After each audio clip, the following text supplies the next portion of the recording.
कड़ी सुरक्षा के बीच असद अहमद हुआ सुपुर्द खाक, कब्रिस्तान में ड्रोन से की गई निगरानी। असद एनकाउंटर पर संजय निषाद की पीसी, कहा विपक्ष ने अपराधियों सांसदों को दिया टिकट, सरकार कर रही सफाया। उच्च शिक्षा राज्य मंत्री रजनी तिवारी पहुंची हरदोई, कांग्रेस पर जमकर कसा तंज।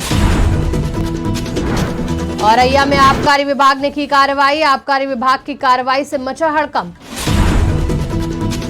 चंदौली में निकाय चुनाव की बड़ी सरगर्मी, निर्दलीय प्रत्याशियों ने बिगाड़ा समीकरण। नमस्कार, आप देख रहे हैं आज की खबर। मैं हूं आपके साथ रागिनी सिंह। रुक करते हैं उत्तर प्रदेश की बड़ी खबरों की ओर। उमेश पाल हत्याकांड में आरोपी असद अहमद का अंतिम संस्कार आज प्रयागराज में किया गया। असद को प्रयागराज के कसारी मसारी कब्रिस्तान में सुपुर्द खाक किया गया। अंतिम संस्कार में 25 से 30 लोग शामिल हुए। इस दौरान उसकी बुआ समेत परिवार के कुछ लोग मौजूद रहे। पुलिस की कड़ी सुरक्षा में उसको सुपुर्द खाक किया गया। इस दौरान ड्रोन से निगरानी भी की गई। असद अहमद एनकाउंटर और उमेश पाल हत्याकांड को लेकर कैबिनेट मंत्री संजय निषाद ने आज प्रेस वार्ता की। प्रेस वार्ता करते हुए उन्होंने कहा कि विपक्ष लगातार अतीक अहमद के बेटे के एनकाउंटर पर सरकार पर निशाना साध रहा है, जबकि सपा और बसपा के शासनकाल में इन्हीं अपराधियों को सांसद और विधायक का टिकट देकर सत्ता में लाया गया था। प्रदेश की योगी सरकार लगातार ऐसे कुख्यात अपराधियों पर शिकंजा कस रही है, जिससे आज उत्तर प्रदेश में लॉ एंड ऑर्डर की स्थिति बहुत बेहतर हो गई है। कोई एक्शन ले गया। आज के दिन में उमेश पाल की हत्या हुई, हमने एक्शन ले लिया। अगर तो आज के दिन में अगर कम समय में आप ही पत्रकार बंधु कहते थे कि अपराधी पकड़ से बाहर हैं, अपराधी नज़र नहीं आ रहे हैं, ये घूम रहे हैं, ये दूसरा वारदात कर देंगे, तब सरकार उस पर चेतेगी। तो अगर पुलिस ने ऐसे अपराधियों को, दुर्दांत अपराधियों को कभी अपने अभिरक्षा में लेने के दौरान अगर उसमें जवाबी कार्रवाई में मारे जाते हैं, तो उसमें हमें, विपक्ष को भी, हमें भी उस अधिकारियों को शाबाशी देना चाहिए, न कि सवाल खड़ा करना चाहिए कि इनकाउंटर फर्जी है, तो ये है वो है। तो मैं यही कहना चाहता हूँ आज के प्रेस के माध्यम से कि हमारी सरकार पिछड़ों के साथ भी है, दलितों के साथ भी है, बिना भेदभाव के हर जाति हर धर्म के साथ है। और जो विपक्ष है वो केवल पिछड़ों का वोट लेते हैं और वोट लेने के समय याद आते हैं, बाकी उनके साथ कभी कोई घटना हो जाए, जैसे संदीप निषाद हैं और उमेश पाल हैं। उच्च शिक्षा राज्य मंत्री रजनी तिवारी आज हरदोई पहुंची। मंत्री रजनी तिवारी ने कोचिंग इंस्टीट्यूट का उद्घाटन किया। उन्होंने कहा कि हरदोई के लिए यह बड़ी उपलब्धि है। जो बच्चे बाहर जाकर इंजीनियरिंग या अन्य शिक्षा के लिए कोचिंग नहीं कर पा रहे थे, वो यहां रहकर तैयारी करेंगे। इस दौरान उन्होंने कांग्रेस पर जमकर निशाना साधा। उन्होंने कहा कांग्रेस भ्रष्टाचार करती रही है और वो चाहते हैं हम भी यही नीतियां चलते रहने दें। ऐसा नहीं होगा। उन्होंने लूटने और संविधान को बिगाड़ने का काम किया है। भारतीय जनता पार्टी दबे कुचले दलितों के लिए काम कर रही है। देखो, ये प्रदेश की जनता के प्रति हमारी जवाबदेही है और प्रदेश की जनता जानती है। वही लगातार, चाहे केंद्र का चुनाव हो और चाहे प्रदेश का चुनाव हो, 2014 से लेकर के अब तक प्रदेश की जनता हमारे साथ में है और प्रदेश की जनता ने जो भी हमारे साथ हमसे अपेक्षाएं की हैं, उस पे हम लोग खरा उतरने का काम कर रहे हैं। और आप कहिए कि समाजवादी पार्टी, कांग्रेस और बसपा के प्रति हमारी कोई जवाबदेही हो, उनको हम कहें अरे अगर नोटिस जाती है तो नोटिस का जवाब देना चाहिए आपको, क्यों नहीं दे रहे हो? आप चाहते हो कि कुछ भी आप करते रहो आपको नोटिस ना जाए? आप चाहते हो कि आप भ्रष्टाचार करते रहो तो आपको पूछताछ के लिए ना बुलाया जाए? आप डंके की चोट पे कहिए कि हाँ, हमसे पूछताछ की जानी चाहिए। अगर कुछ कहा जा रहा, अगर सवाल उठते हैं तो हमसे उत्तर मांगना चाहिए। अवैध और कच्ची शराब के खिलाफ सख्त यूपी सरकार की मंशा के तहत औरैया जनपद में भी आबकारी विभाग ने छापेमारी अभियान चलाया। इस अभियान से जहां अवैध कच्ची शराब निर्माता में हड़कंप मच गया, तो वहीं आबकारी विभाग ने मौके पर बरामद लहन को भी नष्ट किया। मौके पर मौजूद आबकारी निरीक्षक JN सिंह ने बताया कि शासन के दिशा निर्देशों पर यह कार्रवाई की गई है। इसमें 10 किलो निमृत अवैध शराब को बरामद किया है और लगभग 200 किलो लहन को मौके पर नष्ट किया गया। किसी को फिलहाल गिरफ्तार नहीं किया गया है। ये जो अभियान शुरू किया गया है जिलाधिकारी महोदय और आबकारी आयुक्त महोदय के आदेशानुसार, तो उसके तहत हम लोगों ने आज आदर्श नगर बस्ती में जो है कई घरों की तलाशी ली है और ये जो खाली प्लाट पड़े हुए हैं, इनकी सघन जो है हम लोगों ने जाँच की है। तो 10 लीटर जो है कच्ची शराब मिली है बनी हुई और करीब 200 kg लहन है जो हम लोगों ने इसमें नष्ट किया है। चंदौली के आदर्श नगर पंचायत के निकाय चुनाव में अभी तक सभी प्रमुख दलों की ओर से उम्मीदवारों की घोषणा नहीं की गई है, जबकि शनिवार को पूर्व चेयरमैन सुदर्शन सिंह ने निर्दलीय प्रत्याशी के रूप में नामांकन किया। इसके अलावा रूबी कुमारी ने सैयद राजा चेयरमैन पद के लिए निर्दलीय नामांकन किया। ऐसे में माना जा रहा है कि जिले में निकाय चुनाव में निर्दलीय उम्मीदवार भी दमदारी दिखाएंगे। पंचायत चंदौली का रहने वाला पूर्व चेयरमैन भी था। जब एक बार सामान्य सीट हुई मैं अच्छा चेयरमैन बना और 10 बरस बाद फिर अवसर मिला है। एटा में भूमाफियाओं द्वारा किए गए सरकारी जमीनों के नए नए घोटाले एक के बाद एक लगातार सामने आ रहे हैं। ताजा घोटाला 5 एकड़ सरकारी बंजर जमीन का है, जिसकी कीमत करीब 50 करोड़ रुपए बताई जा रही है। जिला प्रशासन ने इस जमीन को दोबारा अपने कब्जे में ले लिया है और शासन ने इसकी जांच SIT को सौंप दी है।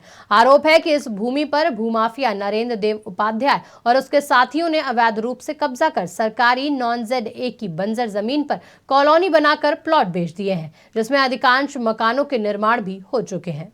जनपद एटा में तहसील सदर के अंतर्गत एक non-ZA की सार्वजनिक भूमि को कुछ व्यक्तियों द्वारा गैर वैधानिक तरीके से उसके बिक्री का और उसके स्वत्व को प्रभावित करने का किया गया था, जिसमें गृह विभाग की तरफ से, शासन की तरफ से SIT गठित की गई है। उस SIT के द्वारा एक नोडल अधिकारी को नामित किया गया है जनपद एटा में, जो उनको अभिलेख, CCTV फुटेज व अन्य अभिलेखीय साक्ष्य उपलब्ध कराया जाएगा। तो तहसीलदार सदर को उसके लिए नामित किया गया है, अभिलेख आदि साक्ष्य को व्यवस्था कराने के लिए। इसमें अभी तक ये कार्यवाही संचालित की गई है। हरदोई में बेलग्राम कस्बे के मोहल्ला मलकंठ पर शुक्रवार देर रात एक नवविवाहित जोड़े का शव घर के अंदर आमने सामने फांसी के फंदे पर लटकता मिला। घटना के बाद मोहल्ले में सनसनी फैल गई। आनन फानन में संबंधित थाने की पुलिस घटनास्थल पर पहुंची। खबर मिलते ही क्षेत्र अधिकारी बेलग्राम सतेंद्र सिंह, अपर पुलिस अधीक्षक हरदोई पूर्वी नृपन सिंह भी मौके पर पहुंच गए। शवों को उतारकर पुलिस ने जाँच पड़ताल शुरू कर दी है। कपिल और उसकी पत्नी मौसम निवास करते थे, उसमें किसी अज्ञात कारणों से आज उन्होंने फांसी लगा ली है। उक्त प्रकरण में पुलिस द्वारा जांच की कार्रवाई की जाए। कानपुर के आजाद नगर में अशोक मसाले कारोबारी के बंगले में हादसा हो गया, जिसमें कार और दीवार के बीच में दबकर सिक्योरिटी गार्ड की मौत हो गई। सूचना पाकर पहुंचे आक्रोशित परिजनों ने हत्या का आरोप लगाकर हंगामा किया। पुलिस ने शव को पोस्टमार्टम भेजने के साथ ही CCTV फुटेज खंगालना शुरू कर दिया है। कुछ नहीं, हमारे पास सुबह 8 बजे पापा का फ़ोन आया कि आप जल्दी से आ जाओ, बताया कुछ नहीं। यहाँ पर हम लोग आए तो उन्होंने 1 घंटे तक गेट ही नहीं खोला। यहाँ पे सब लोग कहते रहे कि गेट खोलो, क्या, कुछ नहीं पता। धुलाई हो रही थी, सब कुछ हो गया। उसके बाद जब हम लोगों ने पीछे से गेट खटखटाया बहुत बार, बहुत ज़ोर ज़बरदस्ती की, तब जाके 2-3 लोगों को घर के अंदर किया। फिर मम्मी को, मामी को और पापा को अंदर लिया, बस और किसी को नहीं। फिर इधर से मैंने पीछे से भैया लोगों के साथ गेट खटखटाया, तब उन्होंने अंदर लिया। यहाँ पे देखा कि ऐसे बॉडी पड़ी हुई है। कह रहे थे कि गाड़ी में हैंड ब्रेक नहीं था, कार में यहाँ खड़ी थी, मामा नीचे से जा रहे थे, गाड़ी अपने आप नीचे गई और उनको मतलब भिड़ गई उनसे, इसलिए उनका एक्सीडेंट हो गया। दूसरे भैया एक हैं, वो कह रहे हैं कि नहीं, यहाँ पे पेट्रोल पड़ा था, इस वजह से वो स्लिप हो गया और उनका एक्सीडेंट हो गया। क्या मामला हुआ, मौत का मामला? देखिए, यहाँ पे थाना नवाबगंज क्षेत्र की आज़ाद नगर ये जो है एरिया है, यहाँ पर एक घर में आज सुबह ये सूचना प्राप्त हुई कि एक गार्ड की जो है एक्सीडेंट में मृत्यु हुई है। परंतु यहाँ पर हम लोग आए और यहाँ पे परिजन भी मौजूद हैं। परिजनों ने आरोप लगाया है कि उनका मर्डर किया गया है और इस संबंध में हम सारी चीज़ों को हमने कॉग्निजेंस में लिया है और जितने भी CCTV फुटेज हैं हम उनको खंगाल रहे हैं और साथ ही साथ हमारी फॉरेंसिक की टीम भी यहाँ पर मौजूद है। फॉरेंसिक की टीम की मदद से और भी जो भी हमारे पास जो तथ्य हैं उन सारी चीज़ों को हम लोग इन्वेस्टिगेशन में लेंगे और जो भी तथ्य प्रकाश में आएंगे उसके अकॉर्डिंग हम लोग कठोरतम कार्रवाई जो भी होगी उसका अमल में लाएंगे। उत्तर प्रदेश के जनपद कासगंज में हॉकी खेलने आए एक पुलिस कांस्टेबल पर महिला के साथ छेड़छाड़ करने और छींटाकसी करने का आरोप लगा है। महिला द्वारा आरोप लगाए जाने के बाद सिपाही को भीड़ ने घेर लिया और फिर उसे कई तमाचे मारे। उसके बाद सिपाही ने कान पकड़कर और हाथ जोड़कर माफी मांगी। पूरे मामले का वीडियो सोशल मीडिया पर वायरल हो रहा है, जिसके बाद सिपाही को जेल भेजा गया। थाना क्षेत्र सूरो अंतर्गत होटल सेजी के पास एक हेड कांस्टेबल के द्वारा महिला के साथ छेड़छाड़ किए जाने का मामला प्रकाश में आया है। यह हेड कांस्टेबल जनपद आगरा से जनपद कासगंज में आयोजित हो रहे हॉकी प्रतियोगिता में भाग लेने के लिए आया हुआ है। इसके द्वारा छेड़छाड़ की घटना कारित की गई। इस शिकायत पर थाना क्षेत्र सुरों पर अपराध पंजीकृत करते हुए अन्य विधिक कार्रवाई अमल में लाई जा रही है। निकाय चुनाव को लेकर हो रहे नामांकन स्थल का जिलाधिकारी ने औचक निरीक्षण किया। जिलाधिकारी दुर्गा शक्ति नागपाल और पुलिस अधीक्षक अभिनंदन सिंह नामांकन स्थल का निरीक्षण करने पहुंचे। जिलाधिकारी के साथ अपर जिलाधिकारी उमाकांत त्रिपाठी, सीओ अतर्रा जियाउद्दीन मौके पर मौजूद रहे। नामांकन स्थल के साथ अतर्रा के विश्व हिंदू डिग्री कॉलेज का भी निरीक्षण किया गया। निरीक्षण कर जिलाधिकारी ने आला अधिकारियों को आवश्यक निर्देश दिए। मंडी समिति में स्थान स्ट्रांग रूम के लिए दुकानें खाली कराई जाने के आदेश दिए। साथ ही जिलाधिकारी ने कहा कि नामांकन स्थल बूथ पर किसी तरीके की जो भी आवश्यक सामग्री है उनको उपलब्ध कराया जाए। चंदौली पुलिस को आज बड़ी कामयाबी हाथ लगी। पुलिस ने मुखबिर की सूचना पर अवैध गांजा तस्कर को गिरफ्तार किया।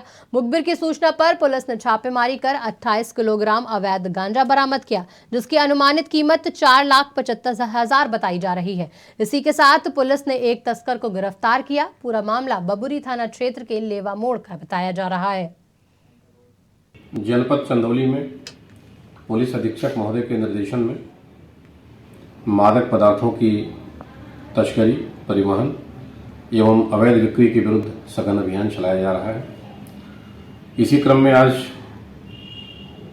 दिनांक 15 अप्रैल को थानाध्यक्ष बबुरी और उनकी टीम द्वारा नौगढ़ थाना क्षेत्र के निवासी कमलेश सिंह खरवार को लगभग 28 किलोग्राम गांजा के साथ गिरफ्तार किया गया है।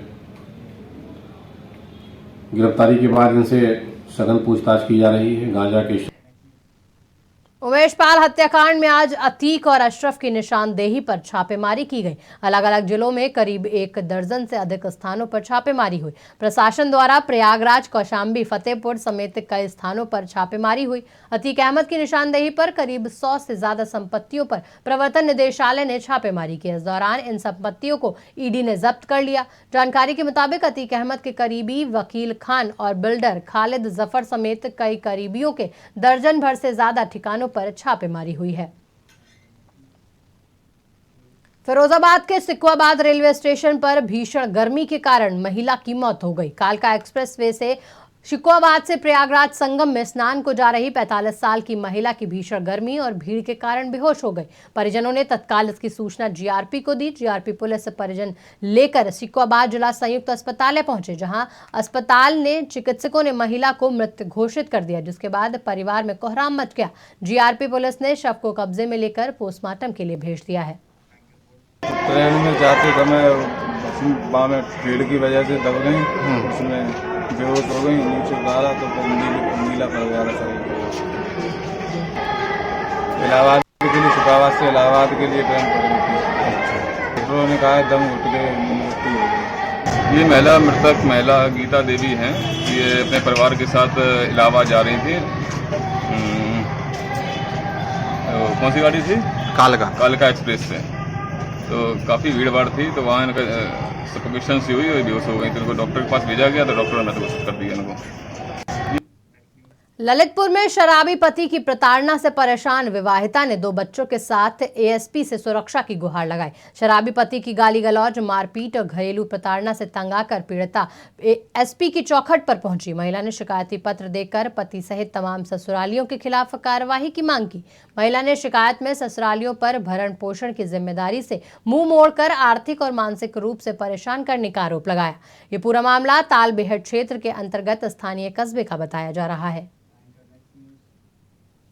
सीतापुर में साथी बंदी की हुई मौत के बाद जेल में बंद तकरीबन 1600 बंदियों ने भूख हड़ताल कर दी है। इतना ही नहीं, बंदियों ने न्यायालय ने पेशी पर भी जाने से इनकार कर दिया है। वहीं इस पूरे मामले की सूचना मिलते ही DIG jail AK Srivastava Sitapur jail पहुंचे। उन्होंने इस मामले में अधिकारियों से लेकर बंदियों से पूछताछ की। डीआईजी जेल के काफी मानने के बाद बंदी पेशी पर जाने के लिए तैयार हुए। वहीं बंदियों ने जेल प्रशासन पर गंभीर आरोप लगाए हैं। फिलहाल इस बुलेटिन में इतना ही। देश दुनिया की बाकी बड़ी खबरों के लिए देखते रहिए आज की खबर।